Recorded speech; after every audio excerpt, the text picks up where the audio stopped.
ओम शांति।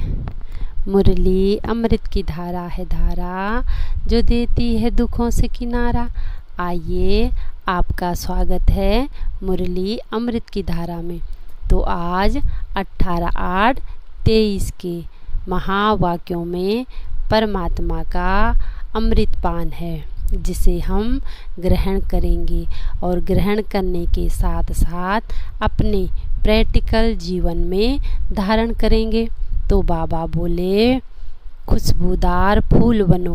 बाबा ने इस संगम पर हम बच्चों को सारे गुह्य राज समझाए हैं, सृष्टि के आदि मध्य अंत की नॉलेज दी है, कर्मों की गुह्य गति को समझाया है, पवित्रता और अपवित्रता का भी हमें ज्ञान दिया है।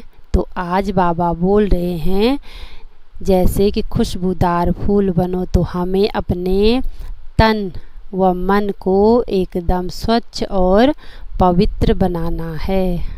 देखो, जैसे लौकिक में गुलाब के फूल को सब पसंद करते हैं, क्योंकि उसका बाह्य रूप भी कितना सुंदर है और खुशबू भी कितनी अच्छी आती है। ऐसे ही बाबा अपने ब्राह्मण बच्चों को खुशबूदार फूल बना देखना चाहते हैं। फिर बाबा कहे श्री कृष्ण की महिमा में कि श्री कृष्ण क्या है, नंबर 1 खुशबूदार फूल है, यानी सत्यु का पहला प्रिंस है। और भक्ति मार्ग में भी देखो उनकी कितनी महिमा व गायन योग्य हैं। सभी उनको अपने दिल में व नयनों में बसाते हैं। तो बाबा अपने ब्राह्मण बच्चों को इस संगम पर लायक बना रहे हैं, खुशबूदार बनाकर उस खुशबूदार दुनिया में ले चलेंगे। तो उसके लिए तन मन से क्या रहना है, एकदम पवित्र रहना है। किसी के प्रति भी कोई ईर्ष्या, निंदा, द्वेष की भावना हम ब्राह्मण बच्चों ने नहीं रखनी है, क्योंकि सब उस परम पिता परमात्मा की संतान हैं और इस संगम पर स्वयं भगवान धरती पर आकर ब्रह्मा तन द्वारा हमें ये ज्ञान दे रहे हैं। तो बाबा की श्रीमत पर चलकर हमें श्रेष्ठ व खुशबूदार बनना है। फिर बाबा ने लौकिक संबंध में भी कहा है कि सबसे प्यारा संबंध और नज़दीक का संबंध लौकिक में भी फादर के साथ ही होता है। तो हम बच्चों का भी most lovely sweet father God father है और हम उनके बच्चे हैं। फिर दूसरा संबंध बाबा ने लौकिक में भी कहा है कि टीचर से होता है, क्योंकि टीचर जो पढ़ाते हैं उससे क्या होता है, knowledge of source of income, कि अपनी इनकम के लिए पढ़ाई पढ़ते हैं। तो यहाँ भी हमें बाबा ग्रस्त व्यवहार में रहते हुए हमें परम पिता परमात्मा द्वारा दी हुई नॉलेज को धारण करना है और फिर दूसरों को भी कराना है। इस नॉलेज से हम नई दुनिया के 21 जन्मों के लिए क्या ले लेंगे, राज्य भाग्य ले लेंगे। तो पढ़ाई से क्या है, सोर्स ऑफ इनकम। तो हम सभी निराकार आत्माएं उस निराकार परम पिता परमात्मा की संतान हैं। जैसे परम पिता परमात्मा निर्वाण धाम, परम धाम, शांति धाम का रहने वाला है, वैसे ही हम बच्चे भी उस परम धाम के क्या हैं, निवासी हैं और इस स्थूल वतन में अपना पाठ बजाने आए हैं। फिर बाबा एग्जाम्पल देते हुए कहते हैं कि जैसे लौकिक बच्चे लौकिक बाप को बुलाते हैं, यहाँ देखते हैं शरीर द्वारा, लेकिन जब पारलौकिक बाप को बुलाते हैं तो नज़र कहाँ चली जाती है, ऊपर चली जाती है। तो हम अभी उस परम पिता परमात्मा के बने हैं जो हमें पवित्र बनाकर 21 जन्मों का राज्य भाग्य देंगे, क्योंकि अब 84 जन्म पूरे हुए। 84 जन्म लेते लेते आत्मा क्या हो गई है? इम्प्योर बन गई है। अब बाप आकर मुझ आत्मा को प्योर बनाते हैं। तो जैसे लौकिक में कहते हैं ना कि गंगा स्नान आदि करो, तो गंगा स्नान से केवल शरीर की स्वच्छता होती है। आत्मा पुकारती है उस पतित पावन परम पिता परमात्मा को, तभी हमारी आत्मा पावन बनेगी। जब परम पिता परमात्मा आकर हमें टीचर बनकर पढ़ाते हैं, बाबा जरूर संगम पर ही आएंगे। फिर बाबा बच्चों को नशा चढ़ाते हुए कहते हैं, मैं तुम्हारा most beloved sweet most lovely Baba हूँ, ऐसे ही तुम ब्राह्मण बच्चे भी मेरे स्वीटेस्ट चिल्ड्रन हो।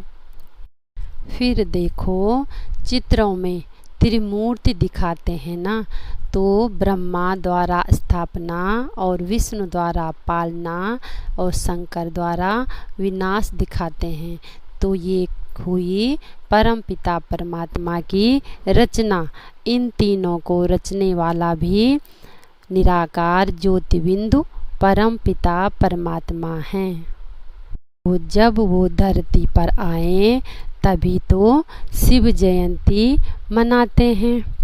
योग को याद कहा जाता है और ज्ञान को नॉलेज कहा जाता है। बाबा कहे देवी देवताएं जब वाम मार्ग में जाते हैं तो पतित हो जाते हैं और बुद्धि बिल्कुल ही तमोगुणी बुद्धि बन जाती है। अब परम पिता परमात्मा आकर हम बच्चों की पारस बुद्धि यानी सतो प्रधान बुद्धि बनाते हैं। तो बाबा हम बच्चों के लिए इस भाग्यशाली रथ में सवार होते हैं, यानी ब्रह्मा के तन का बाबा आधार लेते हैं। फिर बाबा कहे यह दुनिया तो जैसे कांटों का जंगल है और वह दुनिया यानी नई दुनिया है फूलों का बगीचा। इस दुनिया का उस फूलों के बगीचे का पहला प्रिंस श्री कृष्ण है। फिर परम पिता परमात्मा की महिमा में कि बाबा का एक नाम बबूलनाथ भी है। तो बबूलनाथ यानी कांटों को फूल बनाने वाला नाथ, इसलिए भक्ति मार्ग में उस परम पिता परमात्मा का एक नाम बबूलनाथ भी गाया हुआ है। तो हम जो बच्चे क्या थे, कांटे जैसे बन गए थे, एक दूसरे को दुख देना माना कांटे चुभोना। तो अब परम पिता परमात्मा हमारी बुद्धि को पारस बुद्धि बनाकर हमें फूल बना रहे हैं। फिर बाबा कहे आत्मा जानती है लौकिक बाप अलग है और पारलौकिक बाप अलग है। देखो दुनिया में भी जब मनुष्य दुखी होते हैं तो लौकिक बाप सामने होते हुए भी पारलौकिक बाप को याद करते हैं। फिर बाबा कहे मैं पहले इस ज्ञान को तुम ब्राह्मण बच्चों को ही देता हूँ और पहले तुमसे आसुरी गुण निकालने की शिक्षा देता हूँ, फिर तुम्हें दैवी गुणवान देवता बनाता हूँ। तो इस ज्ञान को कहते ही हैं रुद्र ज्ञान यज्ञ। तो यज्ञ में क्या चाहिए? ब्राह्मण चाहिए। तो पहले पहले बाबा ब्राह्मणों को ही रचते हैं। तो आधा कल्प है भक्ति मार्ग और आधा कल्प है ज्ञान मार्ग। तो बाबा हमें ये सृष्टि चक्र की नॉलेज देते हुए ज्ञान और भक्ति का कंट्रास्ट भी बताते हैं। बाबा कहे, तुम सब पार्वतियाँ हो, शिव अमरनाथ तुमको कथा सुना रहे हैं।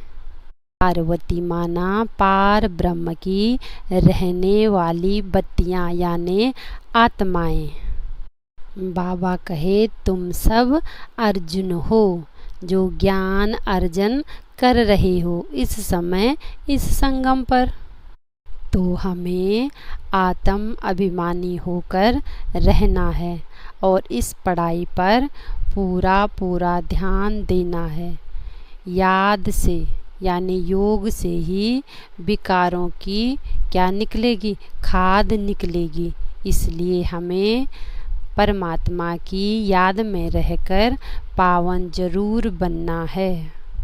बाबा कहे, केवल एक शब्द याद रखो, कौन सा?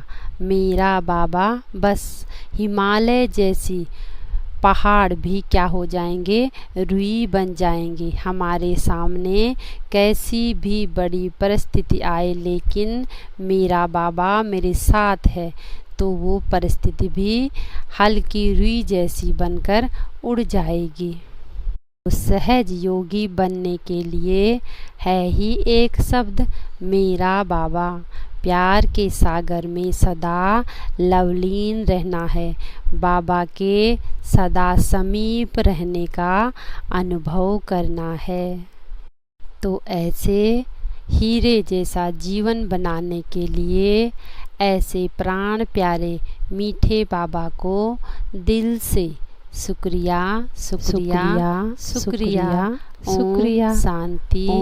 Thank you Baba.